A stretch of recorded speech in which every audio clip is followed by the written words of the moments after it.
जब मैं पढ़ लेता हूँ मुझे समझ में आ जाता है कि क्या करना है। सीन्स जो लिखे होते हैं, जो किरदार जो डिस्क्राइब किया होता है, उतना ही काफ़ी हो जाता है मेरे लिए। और फिर डायरेक्टर अपना फीडबैक देते हैं कि वो क्या चाहते हैं मुझसे, तो ये 2-3 चीज़ें मिला के मेरे लिए काफ़ी हो जाता है।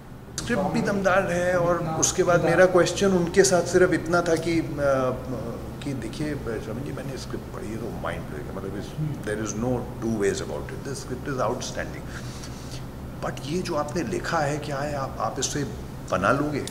उन्होंने जवाब नहीं दिया था, उन्होंने सिर्फ एक हंसी दी थी कि करके, और नहीं नहीं सर बिल्कुल पूरी जान लगा देंगे, ऐसा करके कुछ बोला था एंड ऑल दैट व्हाटएवर। और मैंने पहले दिन उनके साथ शूटिंग की, और नेक्स्ट डे मुझे, उस दिन जब मैं घर वापस आया तो मुझे थोड़ा ऐसा लगा कि यार मैंने क्यों इस इंसान से ऐसा पूछा था कि आप बना लोगे, मुझे इतना अच्छा काम था। नेक्स्ट डे जाके मैंने उनको बोला था, मैंने कहा आई एम सॉरी मैंने आपसे ऐसा पूछा था। तो बोले आप ऐसा क्यों बोल रहे हो? मैंने कहा नहीं, मैंने एक दिन आपके साथ काम किया और मुझे ऐसा लगा कि you know what you are heading into, so I am sorry that I even asked you that question. ये चेंजेस तो इनको कोई रोक नहीं सकता, चेंजेस जब होते हैं तो होते ही हैं। कोविड के टाइम पे लोगों को मौका मिला, घर बैठे बैठे लोगों ने पूरी दुनिया की मूवीज़ और वेब सीरीज़ देखना शुरू कर दिए, जिससे उनका टेस्ट डेवलप हो गया, तो अब वो अच्छी चीज़ें देखना चाहते हैं, थैंक गॉड। और उसके अलावा अच्छी चीज़ों को अप्रिशिएट कर पा रहे हैं। कंटेंट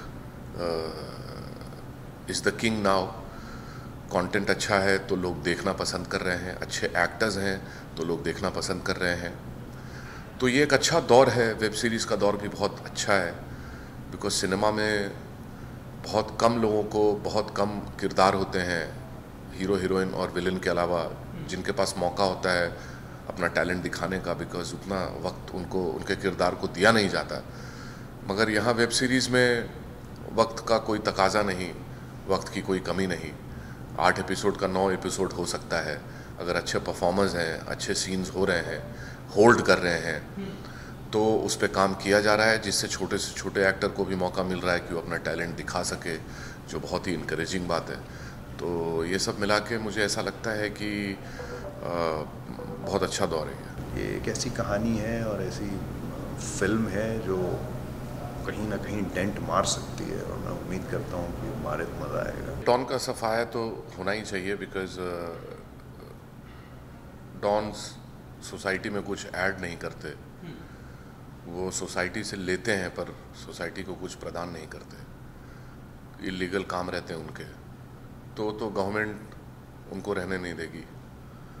फिर मुझे ये लगता है कि डॉन एक ऐसा तत्व है जो सदियों से चला आ रहा है, भले ही उसका नाम आज डॉन है, पहले कोई और काम करते थे। तो एक पैरेलल दुनिया क्रिएट करके चलते हैं क्रिमिनल्स, और उनकी दुनिया भी हमारी दुनिया के साथ पैरेलली चलती है।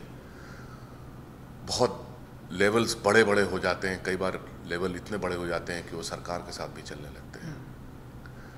ये सिर्फ इंडिया की बात नहीं है, पूरी दुनिया की बात कह रहा हूँ। एक पैरेलल इकोनॉमी रन करता है ड्रग्स मनी। नहीं, डॉन जो है वो तो शुरुआत तो मिस्टर बच्चन ने की थी डॉन फिल्म में, और क्या यादगार फिल्म थी वो, उसके सीक्वेंसेस। और फिर उसके बाद फरहान और इन सब लोगों ने बनाई फिल्म शाहरुख खान के साथ, क्या एक अलग अंदाज दिया उन्होंने। पावर में हैं, बिना पावर के भी हैं, तो ये हैंड इन ग्लव्स है। कई बार मिल के एक दूसरे का ये लोग साथ भी लेते हैं। तो ये बहुत ही कॉम्प्लिकेटेड सिस्टम है। मेरे हिसाब से इनका सफाया होना चाहिए, बिकॉज अब इनकी ज़रूरत है नहीं। मगर कब सफाया होगा, कैसे होगा, जब सफाया हो जाएगा तो ये लोग फिर से प्रकट हो जाएंगे। ये कब से हो रहे हैं, कब से चलता रहेगा, तो ये दुनिया है यहाँ। It takes all the kinds to make this world. System है तो ऐसे चलता रहेगा। हम अनरियलिस्टिक हैं भाई, हमारा सफाया मत करना।